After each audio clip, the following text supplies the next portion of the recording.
Hello, Vesperisms listeners. Before we get started, I want to take a minute to invite you to join Vesperisms on Patreon. You can support this podcast with a subscription for as little as $2 a month. You'll get live monthly video chats with me, early access to Vesperisms episodes, full unedited interviews, prints of my illustrations, and even signed copies of my books. I'm looking for more ways to welcome you into what I do and to be part of this together. Many of you have written to tell me that you just needed someone to say out loud what you'd been thinking too, and my heart is to help artists and non-artists alike to foster an unapologetic artistic worldview as a way to think through what's going on around us in a more high-resolution way than the boxes we're constantly being forced into. There's strength in numbers, and it's important that not only do I connect with you, but that Vesperisms listeners can get to know each other. So I want to welcome you to become Vesperisms patrons on Patreon. It also helps me financially to set aside the time from writing and illustrating my books and to create more encouragement and soul food for you. So please go to patreon.com/Vesperisms and sign up today, won't you? I'd love to have you aboard. And now, back to the show. Greetings and salutations, and welcome to Vesperisms, the art of thinking for yourself. I'm your host, author-illustrator Vesper Stamper, and I'm here to help recalibrate your artistic worldview. So grab your coffee and have a seat in my studio, and let's have a chat. This is Season 2, Episode 8, The Big Truth and the Little Prince, my conversation with musician Aura Itkin. A few months ago, I was introduced to Aura by a listener named Heather, and I'm so glad that we connected. Aura is a piano professor, and because I'm writing this book on the Berlin Wall and East Germany in the 1960s, she had a lot of light to shed on that, as someone who left the former Soviet Union right after its collapse. She's just a brilliant, open, and generous thinker, and I think you're really going to love her. Our conversation was first posted on her YouTube channel, which is called Open Space with Aura. It's a new channel, and she's having great conversations with other artists and open thinkers. So go give her a subscribe, will you? And without further ado, here's my conversation with musician Aura Itkin. Hi, welcome to the Open Space with Aura. If you like what you see, please share it with your friends. Just letting you know, I'm not on any social media for certain reasons.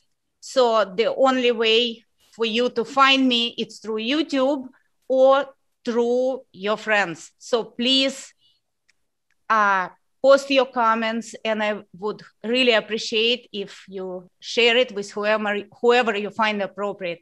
I have a person here. Her name is Vesper, and it's the first time we meet today, right now. We met literally 2 minutes before this conversation starts. And I love this the most because it immediately creates the vibe of unpredictability, which is my favorite. And I don't know, probably I see Vesper is thinking like, yes, something is coming, the thrill. And Vesper, I'm not going to introduce you. I'm going to dive into something, into words of one of my absolutely favorite writers, Antoine de Saint-Exupéry, the words from his book, Little Prince. So he writes, all grown-ups were once children, but only few of them remember that. You're an artist, and I'm a musician, and I won't be able to be a musician, and I want to hear from you, if I wouldn't hold on to that child in me. And I believe all creativity springs from that source, the source of a childhood, which is a complex thing. And one of the things about it, it's children are authentic, and children are deeply apolitical before they grow up, and then something happens or not happens. So I would like to ask you, can you tell me a little bit about your journey and how your childhood, anything about it, good, bad, and ugly, informs your creative work?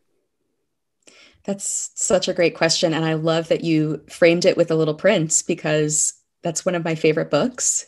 And my mom, one of the few positive memories I have with my mom is actually her reading me The Little Prince in French.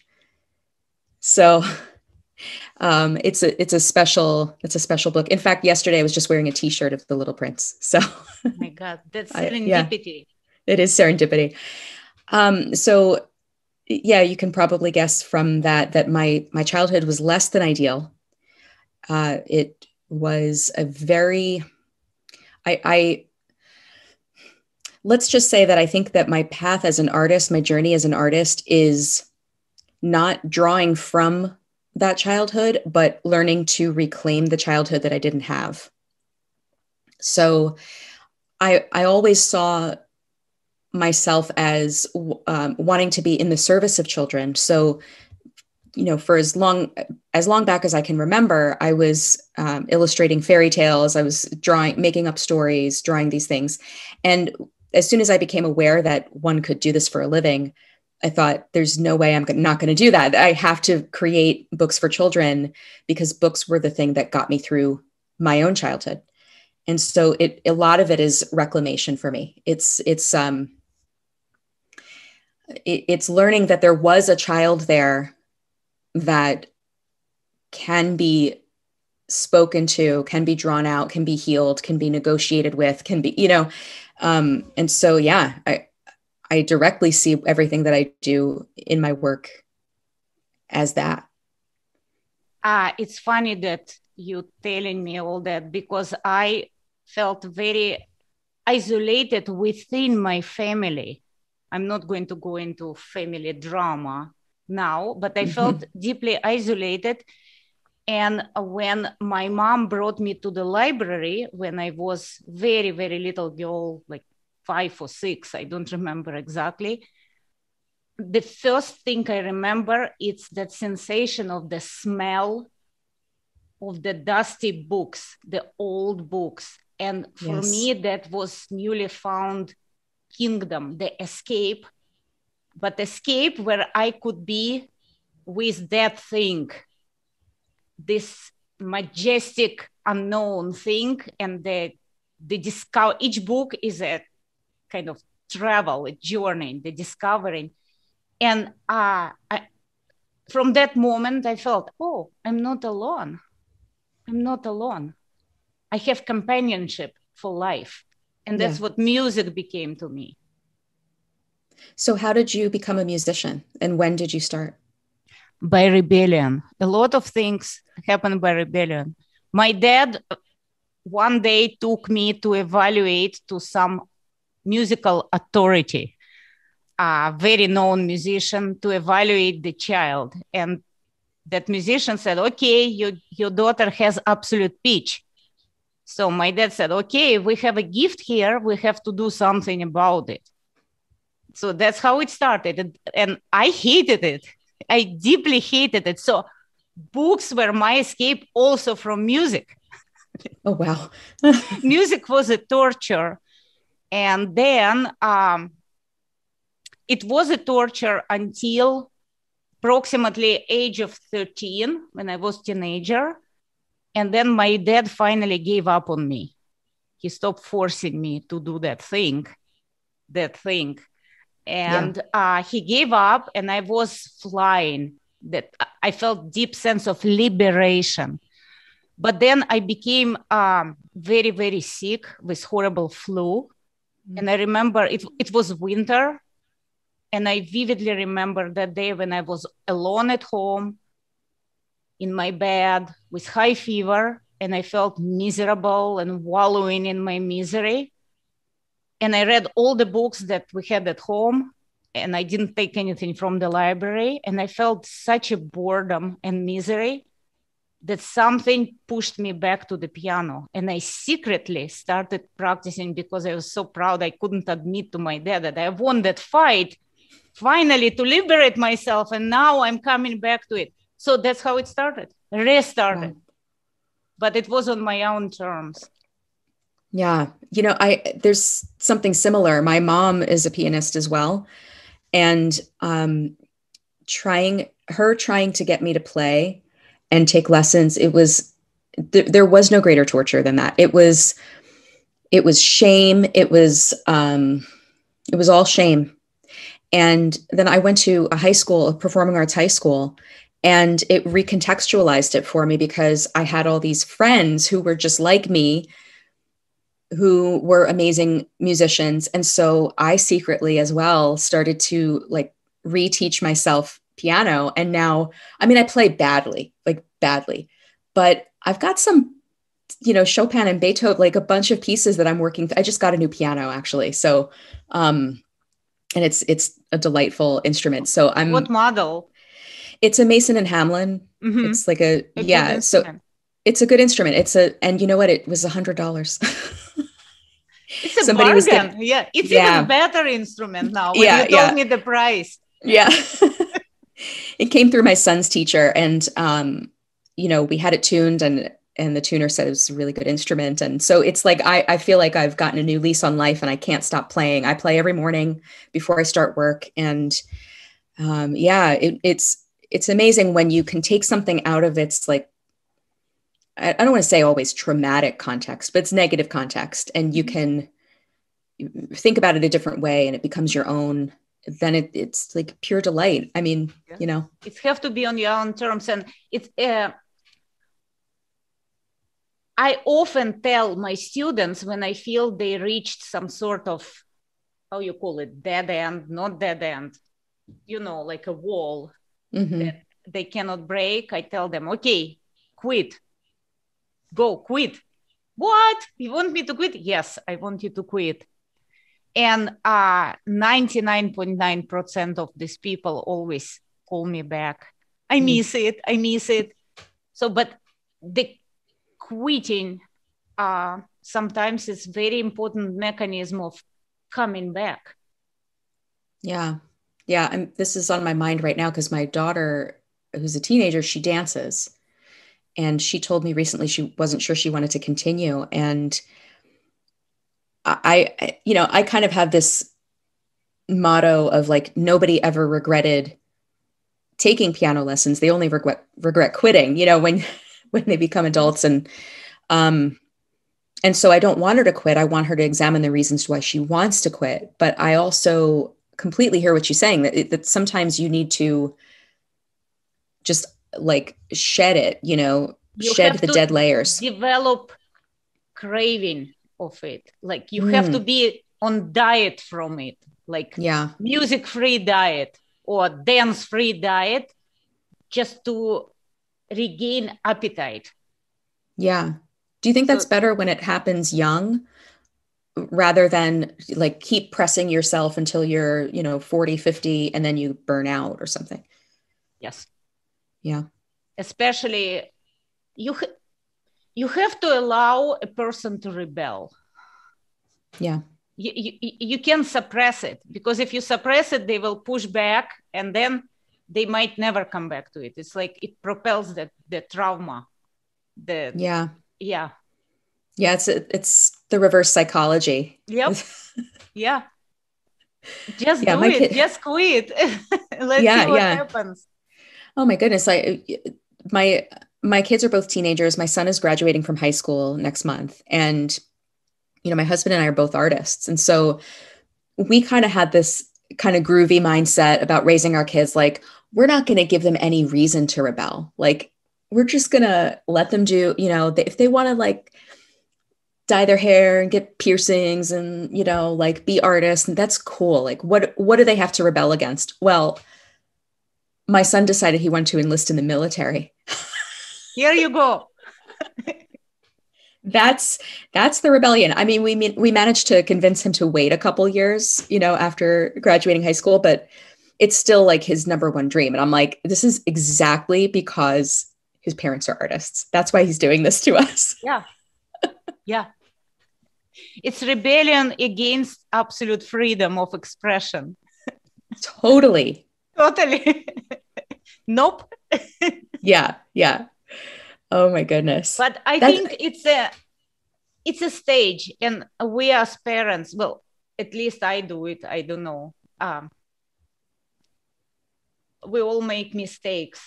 I make mistakes as a parent. So I tell myself, sometimes the wisest thing, Ora, you can do is to allow yourself to be a bad parent. Stop preaching, stop moralizing, just let them do what they want to do. If you think it's deeply wrong, they have to realize it's deeply wrong. Otherwise, nothing would help. So I just like put duct tape and just watch.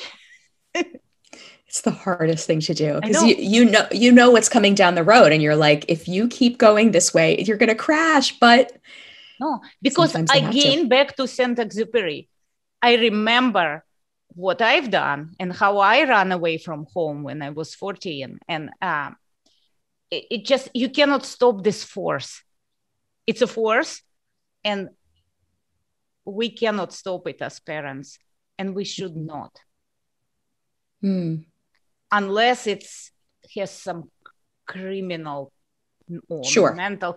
So we're not going that direction. But other than that, it's normal process and formation of the individual. It builds all these polychromatic textures. So true. The complexities, the trial and error. Yeah. Because formation of individual is a most creative process I can find in. Yeah. That's what formation of individual is. Yeah, it's ironic to me, not ironic, but it's interesting to me that writing young adult novels became the thing that I'm doing, you know, because I always wanted to do picture books. I was really like interested in reclaiming that young childhood, like getting children when they're young to offer them these alternative pathways forward, right? Mm-hmm. But then when writing young adult historical fiction fell in my lap, you know, I had to really face that time period that you're talking about, like that individuation, you know, the 16, 17-year-old self, and how vital that is, like how, and I mean vital, like in terms of vitality, and like you're saying, all the texture that starts to come out and get built as the brain is starting to, you know, solidify. Here's the pot. It's the brew. Yeah. And you're realizing that you have like all of the choices are yours. You're coming out of the funnel of your parents, you know, making decisions for you. And, you know, as a parent, if you can allow that to happen, it can be really healthy. But there's all sorts of ways that kids, you know, like we don't want them to hurt themselves, but it's such a necessary part of it. So we, as a parents, we cannot be censors of our children. We talked a little bit about censorship. Yeah. So the parental censorship, it's a double-edged sword. Yeah. Yeah. So I reminded to myself all the time. It doesn't mean I don't have impulse. All the time I have impulse. Yeah. Yeah. But I have to just like stop. Put your feet on the brakes. Yeah. I'm really interested in that, in this subject of proper authority. Like I was told for a lot of my life that I had a problem with authority, until I realized that actually I don't have a problem with authority at all.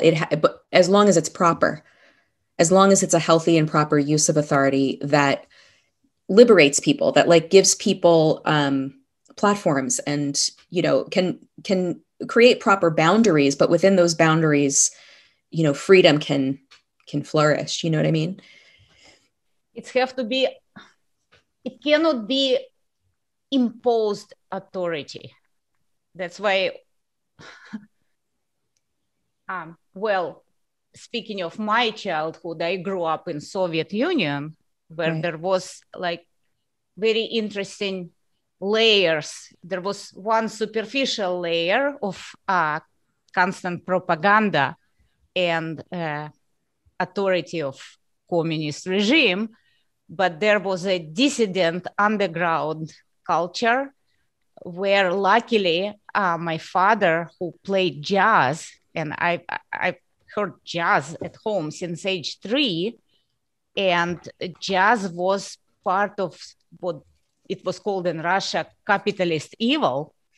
And it's funny because in the United States, certain things that came from Russia were part of communist evil. So it's like double propaganda on both sides. So I'm interested very much in this imposed authority and push back against it. But that's another trap, because pushing back against authority, it becomes self-caging mechanism, because we stop being artists, we start pushing back against authority. Tell me more about that. Well, there was, even in Russia, there was a huge layer of so-called dissident literature or immigrant literature, which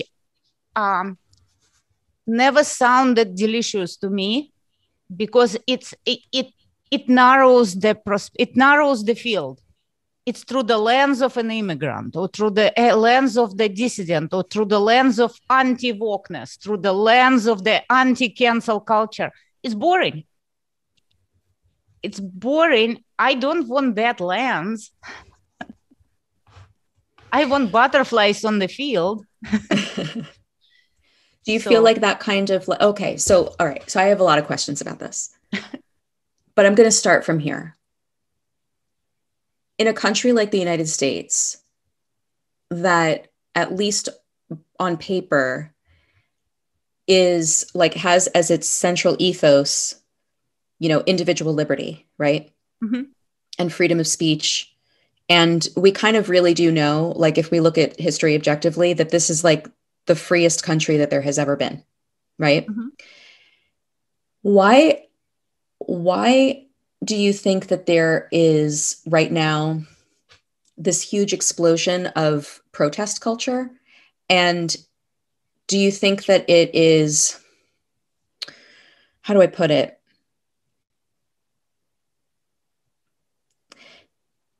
I'll throw it out there and just see how you respond to that. Out there. Yeah. Let's see what sticks. Yeah. Let me give you, okay, here is an imagery. Imagine yourself an orchestra. An orchestra has a conductor. Conductor has an expertise in bringing people together, people of different sorts, violinists, cellists, percussionists, trumpeters, they all from all over the place. Mm-hmm.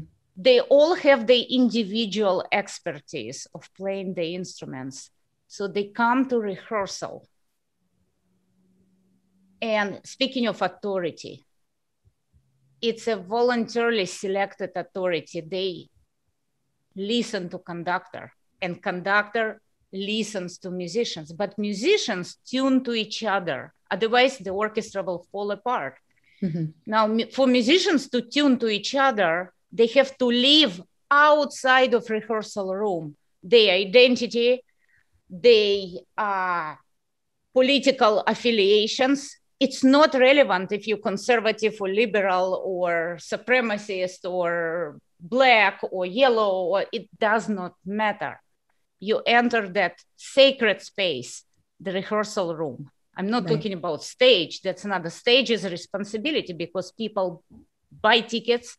They want to get out of that political space into magical space. Mm-hmm. So I think we lost our responsibilities of sticking to our to our expertise, whatever that expertise is. Or, of course, the image of orchestra was metaphorical one. People, it's simple. If every person does what their talent and expertise tell them to do the best way they can, and strive to bring the best out of themselves and share it, it's a very viable, it's actually very practical. Mm-hmm. It's not utopian. Then this society as an orchestra will kind of naturally harmonize itself. Mm-hmm. So what's happened that all musicians now, the another scenario of how I see society today, that every musician cries in the corner, victimizing, or you're oppressor, you're the victim. It's not relevant. Mm-hmm. And we should just get back to our thing, to our work, whatever it is, creative work. So yeah, it seems like there's a lot of pressure to be the whole orchestra at the moment, right? Where you have to get everything correct. You have to master the violist. Like if you're used to playing in the treble, in the treble clef, you have to also master the alto clef. Like you'd better. Mm-hmm. But that's out of your expertise, right? Like that's out of your own. You're not allowed to bring your life to the table without it being sort of totalizing. Does that make sense? Can you elaborate a little more? I guess what I mean is right now there's a body of thought, a body of social thought that is very focused on correctness. Well, we could say political correctness. We could say correctness of any kind, Yeah. And that if there's the slightest misstep out of that, then it's a judgment of your entire character, your entire life, and your entire right to be part of that orchestra at all. Mm-hmm. It seems like there's been a whitewashing of difference in the name of difference, maybe. Mm-hmm. Or you can go into a realm of absurdity, to continue the metaphor. If violinists play Stradivarius, if violinists from Asia play a violin which was made by Italian maker Stradivarius, we can say, oh, you Asian culturally appropriating this. Or you can say, oh, you better change your instrument because it was made by dead white male. So that's the layer of absurdity I'm refusing to go to. Right. It's a violin that makes beautiful sound, and you better play it well. And then that's your contribution. Speaking of social cooperation, because that's, if I do my skill the best, I contribute to society as a whole. Mm-hmm. Right. Yeah, I love that. I'm going to really think about that orchestra metaphor. I think there's a lot to be drawn from there. I'm wondering too, in this moment where with all of this pressure, the pressure to be an activist, right? So before we talked today, I was watching a video of these dissident artists from one was from Cuba, one from China, and one from Sudan. And they were talking about their respective governments crackdown on their art, on themselves as artists. And it's brutal, what's going on. And yet we in the States, we're so focused on what's going on here in this protest culture, where we have, really the greatest freedom to be able to, if we choose to use it, Do you think that, okay, what do you think is the role of activism in art? None.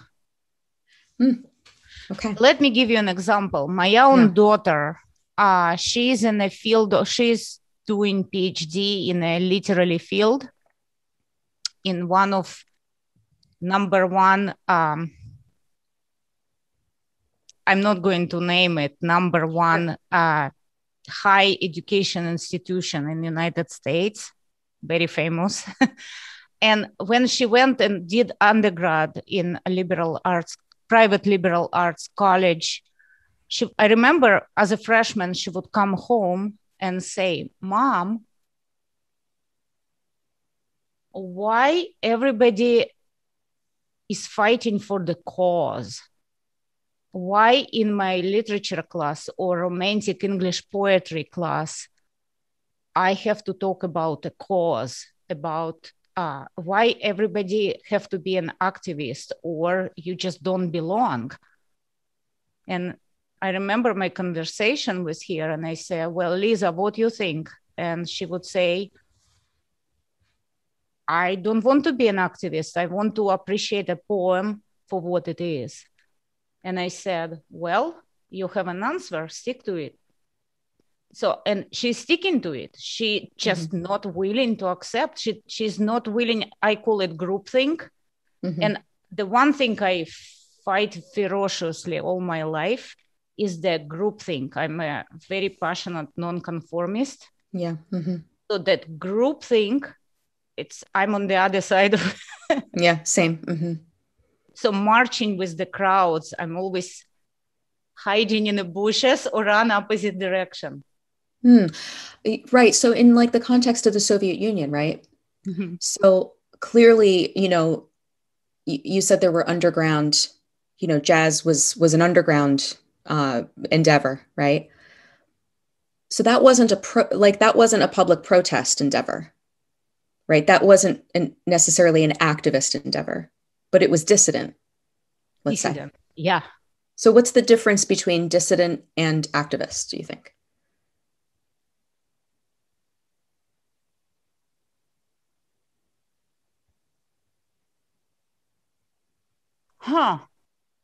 I'm thinking.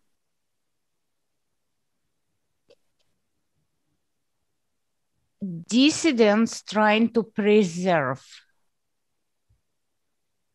Activists having seemingly the cause of preserving, but the cause of preserving with the cost of demolishing. To demolish in the name of preserving. Yeah, I think means justify the ends. That's how we. Yeah. Whatever it takes. Whatever it takes. Whatever it takes. Whatever it takes. Yeah. Dissidents, they know the value of something and they are not willing to sacrifice it. And they dig the like wine cellars and go there and steep that wine or this delicious whatever there without bringing it to the surface because they know it will be butchered and destroyed. Yeah, like almost like bringing it to the surface would make it oxidize and turn to vinegar, right? Yeah. Oh, I love that. I love that image of the wine cellar. Yeah, that's really good.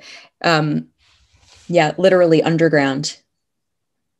Underground. Yeah. And I think we're heading that direction. I think so too. And I'm excited about it. I'm excited about it. And I see it around. I love Gen Z. I love Gen Z because they see bullshit through. Oh, yeah. And I think even if they can bite on the hook of certain activism, but it's not for a long time. They're way too smart for that. Yeah. So I'm looking with excitement of what's going to happen. Yeah, me too. You gave that image of shading this all away because it's not real. And the one thing that I immensely respect Generation Z for, they want to reclaim real. They're very pragmatic in a good sense. It's that healthy pragmatism. It's another thing that fascinates me about America. Creative pragmatism. Yeah, what's viable and what's not viable. So I don't think what's happening now, it's viable. I agree. Yeah. Yeah, I think we're going to look back on this moment with a certain degree of, oh boy, I can't believe, you know, we went there, you know. But we are not at the end of it yet. What do you think? No, we're not. I don't know. I'm trying to evaluate where we are at. And I don't think we're near the end of it, but I think like commensurate with what's happening has to be this undercurrent of people going deeper underground, um, just for the sake of being able to say what they really think and mean, without being associated with like a very sort of binary or low resolution set of parameters of like, oh well, if you're for freedom of speech, then you're on the far right or something like that. I think people are just like, forget it. I'm like not even engaging in the conversation anymore. Like, no, it's boring. It's very it's totally boring. One dimensional. Yes. Absolutely. And you as an artist, how many shades of each color we have? How many? It's all these chromaticisms, right? Mm-hmm. That's what we're interested. I'm interested in all the spectrum of in-betweenness. I call it in-betweenness. Mm-hmm. So when you try to put me into this category or that category, hasta la vista.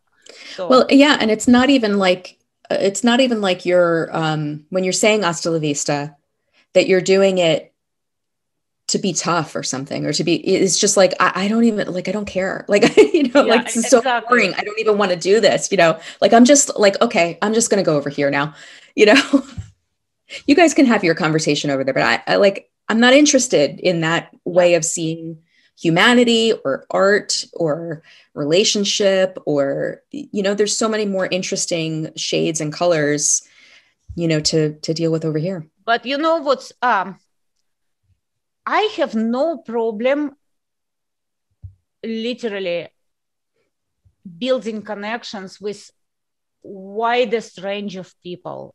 Absolutely. Without caring about their affiliations. Right. Unless they are absolute fanatics. Sure. Which are very rare pathological. It's already kind of mental pathology, which I'm not going to get into here. But most of people, I think, we should just intensely disengage ourselves from using that language. Yeah. That language of classifications and external impositions of how to talk, how to think. I just don't engage in that language in the first place of activism. There's a lot of pressure. I mean, I know you work for an institution. Yes. And I do to a certain extent too. And there's a lot of pressure to get swept up, or at least participate in those conversations. And, it's tough to navigate, because you don't want to take an unnecessary or premature stand on something when you could instead choose to just disengage, Yes. But what if there will be a moment where certain things will be forced upon us? Then in mandatory way.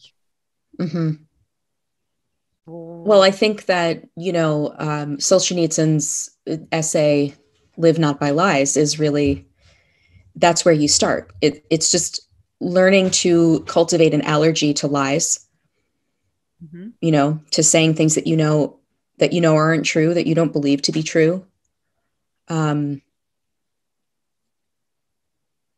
Yeah. And, not looking for trouble, not looking for, It's not looking to fight the lies, but rather knowing exactly what your truth is and not surrendering it. So it's that preservation. That's I know what's important, what's vital to me, and I'm not surrendering it. That's it. In big or small ways, right? I'm not looking for trouble on purpose. Right. But there's certain line, nope, you're not entering that line. So I can give you concrete example. Yeah, please. Well, speaking of Western classical music, I'm absolutely refusing to teach greatest music through the lens of white supremacy, putting label on it that it's music of dead white males. just like I don't want to teach jazz or, let's say, Latin American music, which I'm passionate about, through the lens of that is Latinx music and that is a certain, that is Black music. No, it's a quality of music that matters. It's a beauty of music that matters. Right. And when I have students from all over the world, undergrads from India, who come to me and say, I want to play Chopin. I want to play that prelude of Chopin. And I say, couldn't you do it in India? No, we don't have it available. And I love this melody. Please, can you help me to get there so I can play? Can I tell that student, you know what, this dude is a dead white male, therefore you're not going to play it? I'm thinking about jazz too, just the history of jazz. Obviously, we all know that it, emerged from Deep South slave culture and how that, changed and morphed based on, the surrounding culture and stuff, right? And then, 30s jazz compared to 60s jazz and how that grew and grew and grew. And then, it started to incorporate more and more demographics, right? So then you had like a Dave Brubeck, and then you had like, a João Gilberto, and, like, I love João Gilberto. Oh my gosh. God. Actually one of my favorite jazz musicians right now, and I can't remember I'm going to botch the name. I think his last name is Mahan Thapa. He's from India. It's like Rudresh Mahanthapa, something like that. I'll have to look up the name for you, but he's absolutely brilliant. I saw him play at Lincoln Center a few years ago, and I was like, what is this music? It's so incredible. But just like jazz, that's the whole point of jazz. Like all of this music has its origins, which we can of course study and acknowledge and celebrate. It's amazing what you said, the pulse of distant origin. That's what where music brings us. It springs from the earth. It's like all spices. Again, another metaphor, everything about food, right? The kitchen. Yeah. It's like, it's another spice. Why should I deny a certain spice? Why should I deny paprika in my meal because it's culturally appropriated? Or why can I? No, I want it all. It just enriches me. So for me, all cultures, it's festivities. It's a celebration. And that's what jazz incorporate. That's what classical music incorporate. Yeah. It's not cultural appropriation. It's enriching each other. That's right. It's that, like a Venice, like Venice was a big port in Italy where the trade would come from everywhere, like a Venice of the world. And anything that tries to castrate it. Yeah. Sorry, I'm using this word. Yeah, that's fine. No. Yeah, it seems to me like when you talked about paprika, right? Like, does paprika belong to Hungary, or does paprika belong to the Caribbean? Like, both cultures use it heavily. Which one does it belong to? Does it belong to Israel? Is yeah. It's, who can say who this like belongs to? And especially, like, I think we have this kind of misconception that up until 5 minutes ago, the world was this like that it's only beginning to open now or something, and that we're only beginning to discover each other's cultures now, and that we can put the genie back in the bottle, as it were, right? But the known world, let's say, has been a lot bigger for a lot longer than we think. Yeah. It's not like when modern colonialism started, right? And we crossed, people crossed the Atlantic, that was when the world began. It's like, no, the world was very, very open centuries before that. You had the Silk Road, all the way from like Korea and Japan all the way through India, all the way through Europe, and all the way to Britain, and then over to Iceland and Greenland and to Newfoundland. This has been people in 1,000 years. People in the Middle East, Muslims and Jews and Bedouins and Turks and Greeks, they all developed their hummus recipes and pahlava recipes. And they were, yeah. And I mean, not even just that straight line, but then down into Africa, like people really knew about other parts of the world. Like this was not closed. Just that, I mean, because I write historical fiction, I think about this a lot. The misconceptions about the world as it has gone on for millennia. There's just so many misconceptions, and it's being reframed as something that is that can fit in a nice package and is neat, and that, you know, as human beings, we're somehow evolving. It's like, it's just, or that we're going to evolve. No, we're not going to. This is it. This is how we are. No, I'm thinking now about culture that fascinates me. It's a Moorish culture in Spain, which is fascinating. It's a blend. It's the mixology. Yeah. And people live together, and they, like roots of trees, they grow, they kind of branch, and they intertwine, and they learn how to navigate between themselves and form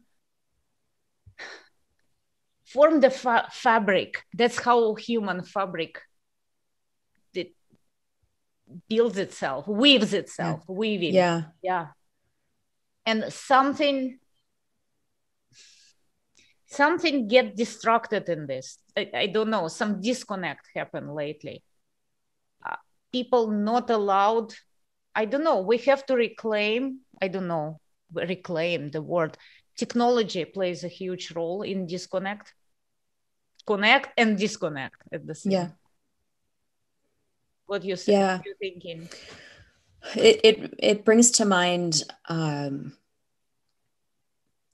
things that I realized in quarantine about our need for human connection, and how that was like the term social distancing to me that's a slur. I don't use it. I don't use it either. No, that term, I don't know what evil person came up with that term, but it's such a manufactured, it makes me want to cry, because what did you get from social distancing? Rising addiction, rising overdose, rising suicide, despair, a generation losing a year of school. Nobody knows how to date. Our kids don't know how to date. And they're afraid of each other. My son told me that, Mom, girls terrified of boys and boys terrified of girls. And the huge rise of porno. Yeah. That's destroying us. That we could definitely talk for a while about how porn is destroying us. Yeah. But another thing, the safetyism, I can go on about it. Of course, we have to nobody denies the danger, right?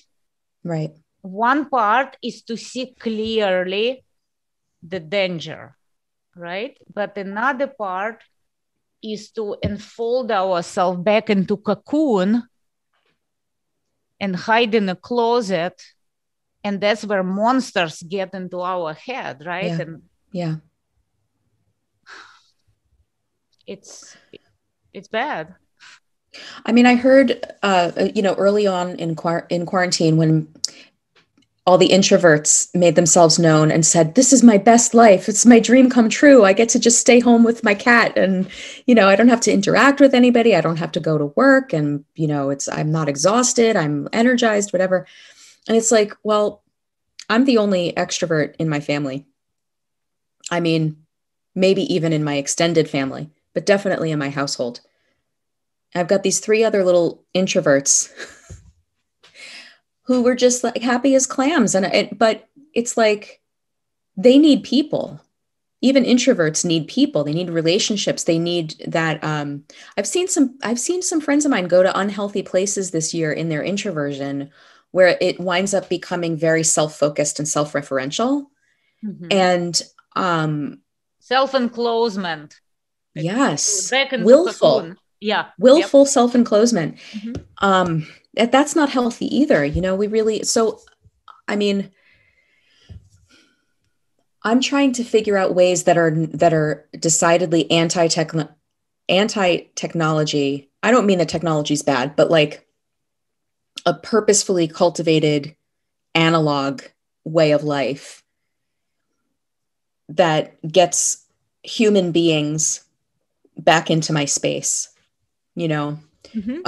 For my sake, yes, like because I need people. I'm an extrovert. I need people, but also because I think people need to be taught again, you know, that it's okay to emerge and Yes. to relate to each other. Yes. Yeah. It's going to be a long process. It is. Yeah. I see it in little children that I teach, that they all vaccinated and I'm vaccinated, and they're afraid to take the mask off. And I tell them, well, I want to see your smile. Yeah.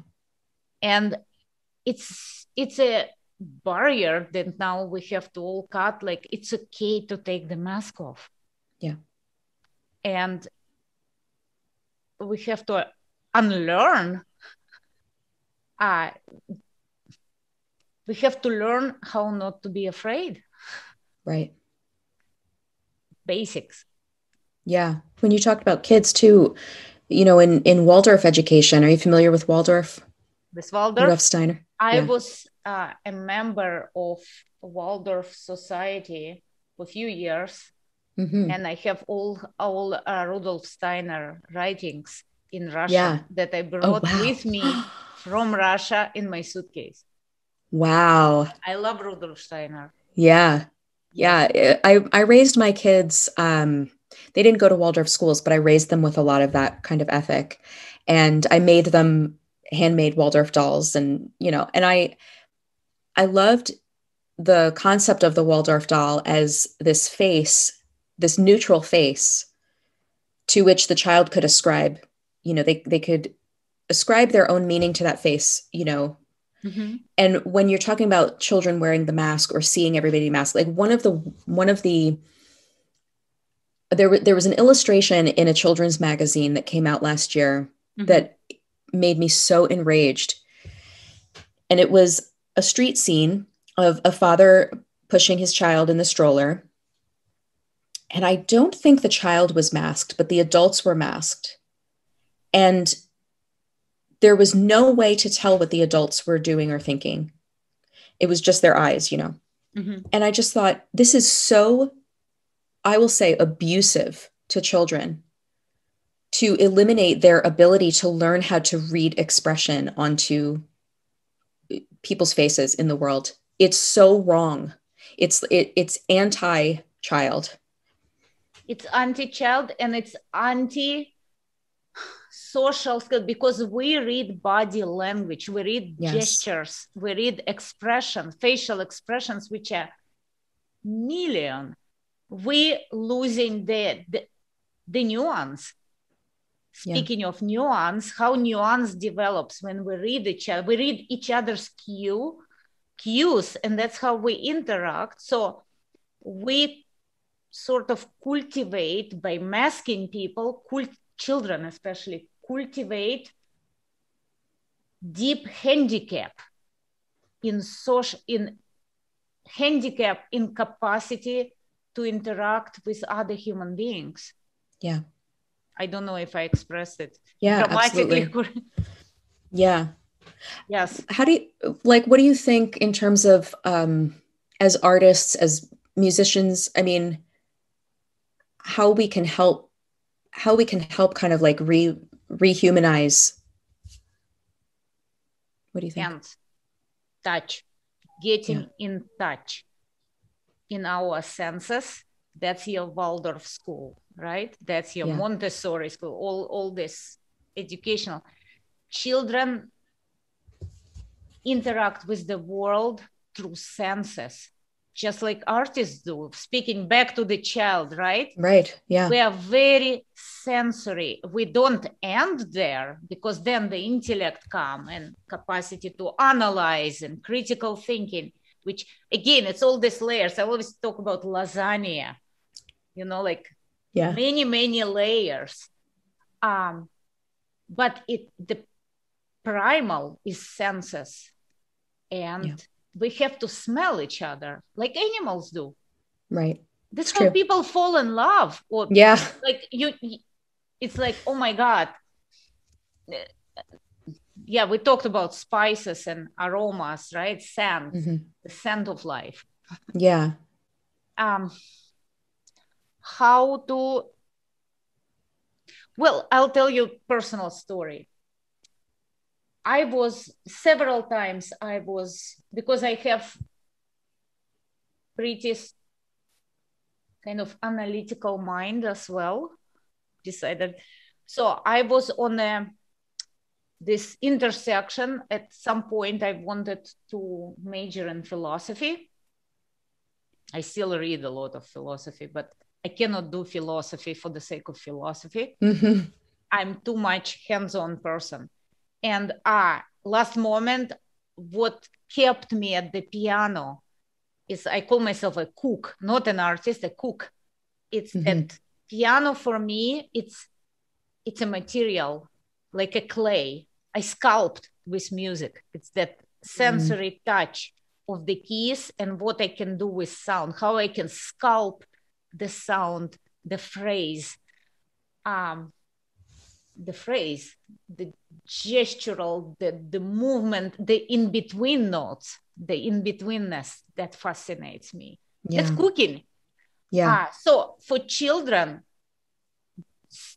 any skill that has to do with body, it can be playing an instrument, it can be drawing. I was shocked when one of the parents told me they canceled cursive writing at school. I don't know if it's true. Is it true? It is. I think it's tragic. It is tragic. Because it's not that, of course, it's more efficient, but it's the slow process, the slowness, that physicality. That's the creativity, that's getting in touch with the process. So any skill that parents can give their children to get them infected with that cooking, cook together, bake together, read together, write together, memorize a poem together, tell the story together, make a play together, make a puppet. I love puppetry. Make a doll together. Speaking of doll, anything. Garden together, dig in the dirt. Garden, but watch something grow slowly. Grow slowly, and don't be afraid to feel the dirt in your hands.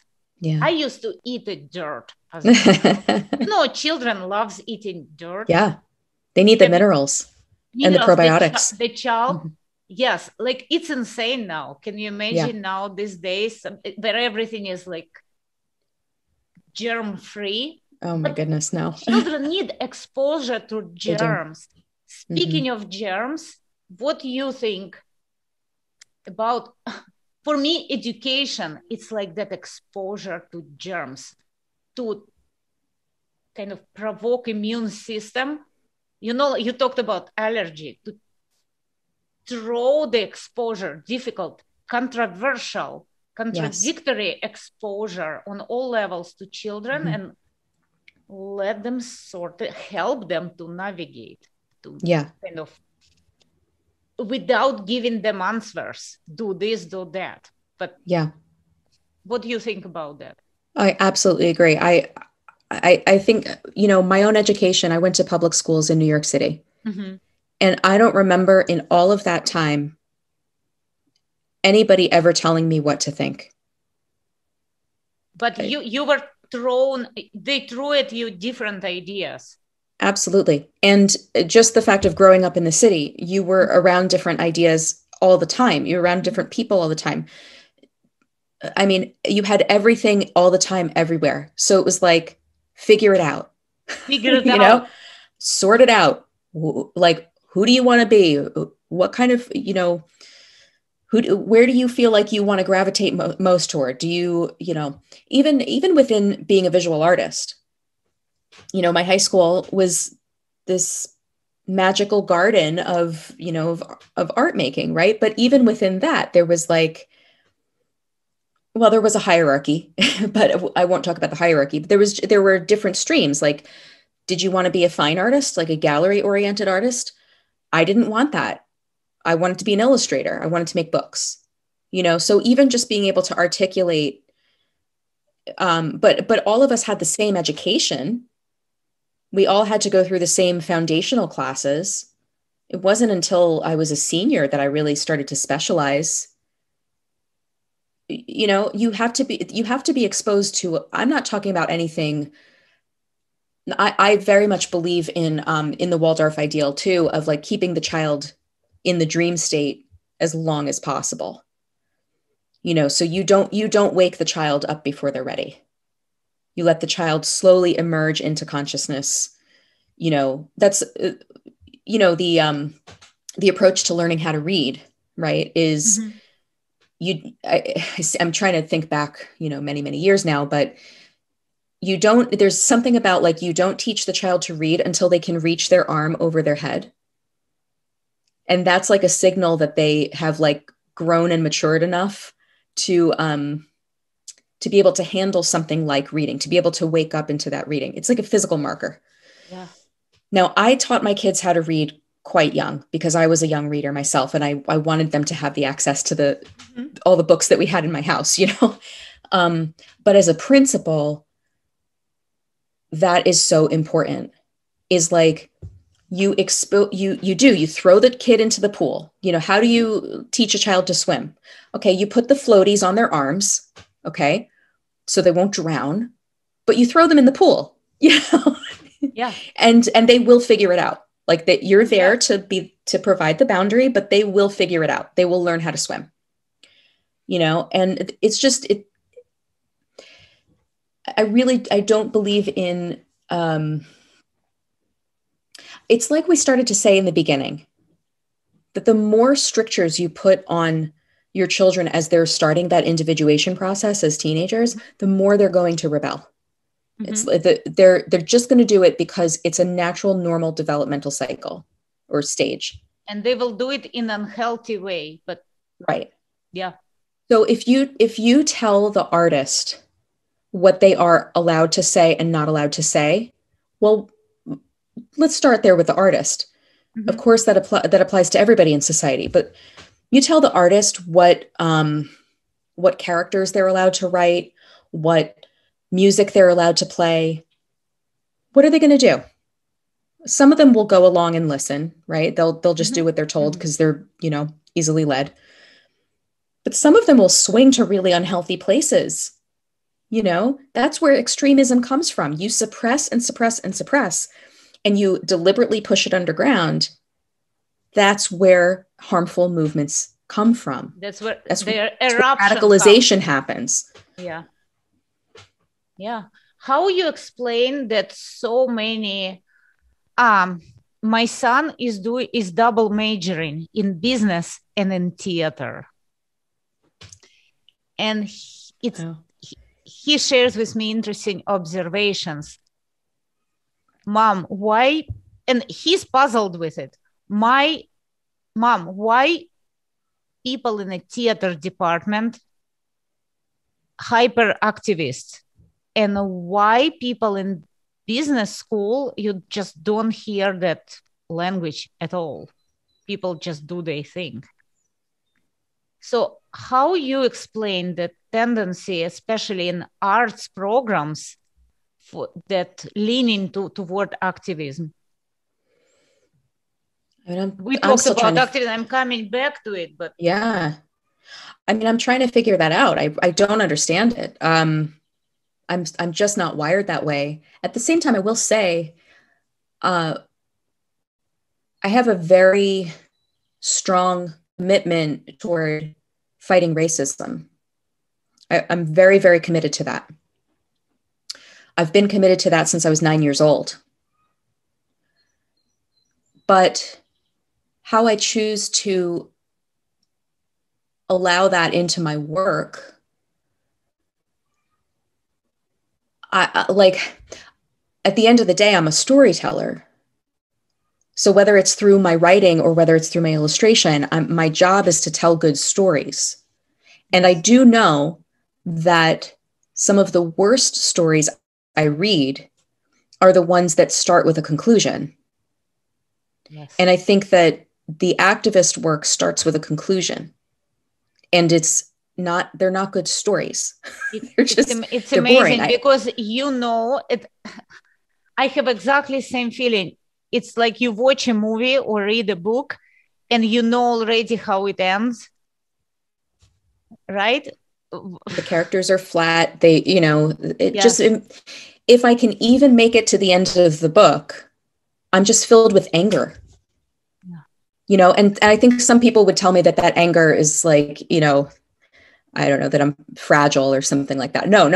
It's just that it's a bad story. It's like there's a lot of bad stories out there. And I don't know, I feel like this is the thing that I can't quite understand is like there are real artists around the world who are suffering under truly authoritarian regimes, who are being doxxed by their governments, jailed, beaten, their families threatened, and all they're doing is making art. Okay. They're not even making activist art necessarily. They're just making art that's not for the regime or whatever. Grow in a garden, right? Right. But here we're so fired up in this. I'm not saying that any of these causes are necessarily not worth pursuing in and of themselves, but it's a tone. Do you know what I mean? It's a tone. Let me give you one of the thoughts that I have. You mentioned that slow process of figuring out, right? Yeah. So what technology does, especially this year, it's all got accelerated, right? The pandemic year. Technology doesn't give this time to figure things out. It gives us prepackaged product, right? Same is with certain coursework, right? In colleges, it's already instead of student choosing the lens or see multiple lenses, it's superimposed lens a priori. Yeah. There's no discovery there. No discovery. And if students they're not given the whole array, whole buffet, right? We're speaking about food, whole potluck of different lenses. They're going to choose this lens. That's the only lens available and look to everything. And I'm deeply committed to fighting racism and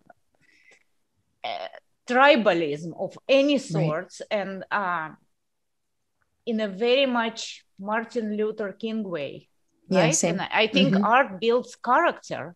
So speaking of what is the solution, can we focus on character? Art builds character. On what builds character? How about that? So, there is there's a verse in the Bible that says that suffering produces character and character produces hope. And I think that, in terms of our discussion, there's the persevering through suffering that whether the suffering is great or small, it's just about process, right? It's whatever process that you're allowed to develop and that ferments over time. This is something that can't be rushed, like we were saying. And it's an area where, like, when I speak to young artists who are like digital natives, there really is no true deep concept there of process. The process jumps immediately from I draw a pretty picture to I post it on Instagram. That's and it. and that's it. And my value, like how well I'm doing as an artist, has to do with the performance on Instagram. Mm-hmm. Now I'm on Instagram and I watch my performance and all of that stuff, but 99% of what I'm creating, like you can see there's works in progress behind me, those aren't going on Instagram. Like 99% of what I create in my studio, nobody sees. It's a work in progress. It's a work in progress, and that is vital. It's absolutely, that process is vital. Sketching. Yeah. It's the practice, the repetition, the whole this process. And again, the instruments are still there. Yeah. The sketchbooks are there. The pencils are there. It's all available. So we have to reintroduce it back. Yeah. It's not, let us go back to Middle Ages and let us shut down all technology and go and all live like happy Amish community, but let us be selective. Yeah. Okay, here is an amazing accomplishment of technology, then you and I can talk like that. Right. But here, okay, I need to go and do something with my hands to get in touch with myself, with real people out there. Yeah, when you were talking too about like the senses and the child's need for processing through the senses, this is something I've talked about on my podcast too, that, I'm an artist who I do use some digital technology in my process, like at the end of my process. Mm-hmm. And particularly in my children's, like my picture book work, I do color digitally, right? But I am working by hand. Even before I go to a final piece, I'm working in my sketchbook. I'm in my garden. I'm practicing piano. I'm cooking. I'm working with clay. I'm doing all these things that are so deeply sensory. And the work that the illustration that I create, I cannot draw that digitally. I've tried to work on a tablet. I've tried to work on an iPad. I've tried to find a way into that would make sense for me, but I know myself, I need the sensory information. And I'm concerned for my fellow artists who are leaning so heavily on the end product and on the nice looking package, or on meeting the deadline or whatever, that they're like disembodying themselves, Mm-hmm. And I remember like when I was coming up in my career, that I often would fight against my body, even especially when you're a student. You probably feel this too as a musician. Like you wish that you could just escape your body to be able to make more art. And it's like, it doesn't really work that way. You create through your body. Your body is your channel. It's your channel. Yeah. You have to befriend your body.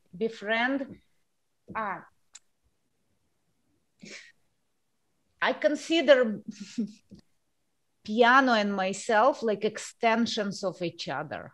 Same. Mm-hmm. So it's that continuum that fascinates me. It's not me versus that, but continuum. Yeah. And I wonder, if you think about love or friendship or any human relationships, I'm a big proponent of one-on-oneness, like playing in a duet. Yeah. It's that continuum, that energy traffic that goes back and forth. Mm-hmm. Remember, like before we started this recording, we agreed, let's just play it back and forth. Yeah. Because it creates that free flow, the wu-wei. I think if you do it on your side and I do it on my side, that's what needs to be spreaded more. In education, in public social sphere, and then unnecessarily political excesses will naturally fade. They become irrelevant, Become right? Like irrelevant. if I assume that when I'm talking to you, if I assume I don't know you, right? Mm-hmm.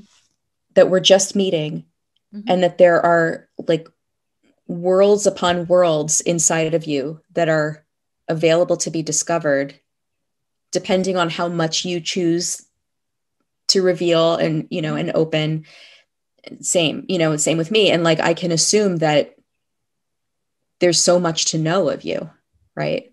I'm not stopping the conversation at, you know, like I'm taking color of the skin. color of the skin or, you know, the brand of glasses that you wear or whatever, you know, like it's just, I don't want to, it's not interesting to me to, and I think that artists, if they really do think about it and get in touch with their true artistic nature, they don't want to do that either. You know, I think it's unnatural to the artist to engage in that kind of thing. It's mental health wise, it's so toxic that the person physically start feeling unwell, Mm-hmm. engaging for a long time in a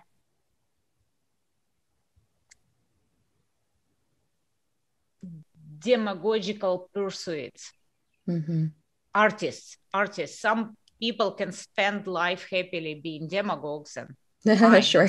I'm talking about artistically inclined person, Yeah. or artistically not being art, because a medical doctor is an artist to me, a Sure. person who is Yeah. creative in whatever they do. Right. It it just creates toxic resentment inside of a person. And Yeah. how long one can live with that toxic resentment inside. Yeah. And some people, like you said, they can live for a long time like that, but what kind of person do they become? You Yeah. know, Is there a I've seen, person left there? Where right, is the person? right. Yeah. So It's a tragedy. I've seen people's personalities change when they kind of adopt this posture. And it's a really frightening thing. It's really like the person disappears, the person you once knew. disappears. Mm-hmm. And I've seen it too. And there's certain doors that cannot be unlocked. Yeah. That's it. The key is lost. And well, nothing we can do. There really isn't. You just have to hope and pray that they choose to unlock the door themselves, choose to pick the lock themselves. Yeah. Yeah. Yeah. Yeah. But you know, I made a rule for myself. Maybe you'd relate with this, but I'm not going to take my cues from people who are fundamentally unhappy. That's amazing rule. Amazing. Because you want to be inspired, right? Yeah. And I'm happy. I'm a I'm happy person. I'm I feel people, and well, to some degree, and I try to share enthusiastic, inspiring energy with people around me, Yeah. and I want that energy for myself, that exchange of energy. Yeah. And if Yeah. energy is toxic for some reason, I just don't take it. Yeah. Whether it comes from a person, from an institution, from a certain committee, establishment, if it's toxic to me, I don't take it. Right. And I believe you too. And Yeah. I think we all have to just come to certain filter decider. Yeah. Kind of certain clarity. Okay, what I'm not willing to accept. Yeah. Because it damages my well-being. Yeah. So yeah. And those rules can be, that line can be difficult to articulate. Like I'm trying to understand what my line is. I haven't quite been able to articulate it yet, but this realization about the happiness, that's part of it. Listen to the body. Yeah.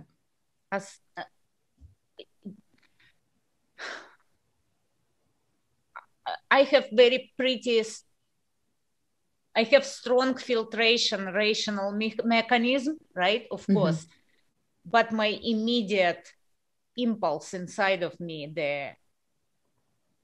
no, you're not going to make me do that. Yeah.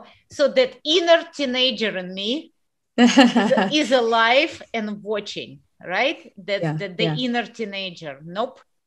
So yeah, having the right to let your yes be yes and your no be no. And they're your yes and your no. And that's the end of it. That's why I love hanging out with teens. Yeah. I love the energy. Yeah, that's refreshing. Okay, Vesper, we're about to wrap up. I don't want to go. We should continue. We should do this again. Yeah. We will. Yeah. That will be fun. Great to meet you. Great to meet you too.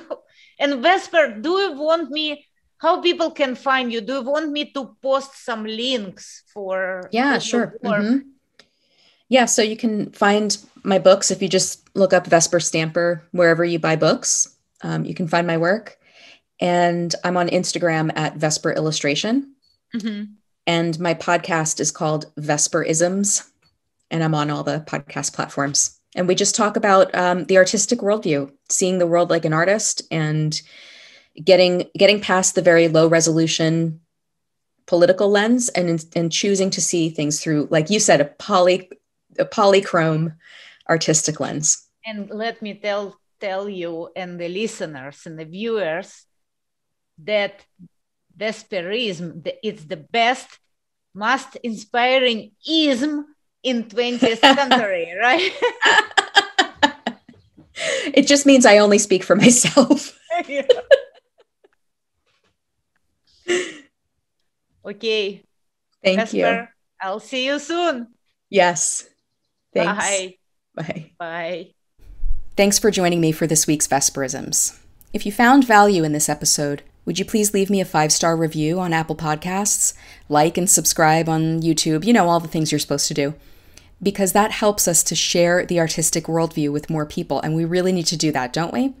Let's keep a foot in the door for everyone else. You can follow me on Instagram at Vesper Illustration, get my newsletter at vesperillustration.com, and as things open up, I'll be doing author visits again. And I would love if you'd buy my books at your bookseller of choice. I always encourage ordering them from your local independent bookstore first. Even if they don't have it in stock, they can always order my books for you. And when you've read them, would you please leave me a great review on Amazon, because that helps me as an author immensely. Music for Vesperisms is, as always, provided by Ben and Vesper. That's my band. Listen, my artist friend, your voice is important. You keeping your foot in the door for other people through your artistic contribution, it matters.